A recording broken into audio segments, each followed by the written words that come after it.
اگر بحالت سفر رستے چلے جا رہے ہو اور پانی نہ ملنے کے سبب غسل نہ کر سکو تو تیمم کر کے نماز پڑھ لو، اور اگر تم بیمار ہو یا سفر میں ہو یا کوئی تم میں سے بیت الخلا سے ہو کر آیا ہو یا تم نے عورتوں سے مقاربت کی ہو اور تمہیں پانی نہ ملے تو پاک مٹی لو اور منہ اور ہاتھوں کا مسح کر کے تیمم کر لو، بے شک اللہ معاف کرنے والا ہے، بخشنے والا ہے۔ بھلا تم نے ان لوگوں کو نہیں دیکھا جن کو کتاب سے حصہ دیا گیا تھا کہ وہ گمراہی کو خریدتے ہیں اور چاہتے ہیں کہ تم بھی رستے سے بھٹک جاؤ،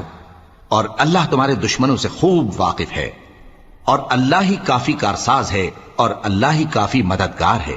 اور یہ جو یہودی ہیں ان میں کچھ لوگ ایسے بھی ہیں کہ کتاب اللہ کے کلمات کو ان کے مقامات سے ہٹا دیتی ہیں اور کہتے ہیں کہ ہم نے سن لیا اور نہیں مانا، اور کہتے ہیں سنو نہ سنوائے جاؤ، اور زبان کو مروڑ کر اور دین میں تان کی راہ سے تم سے گفتگو کے وقت راعینہ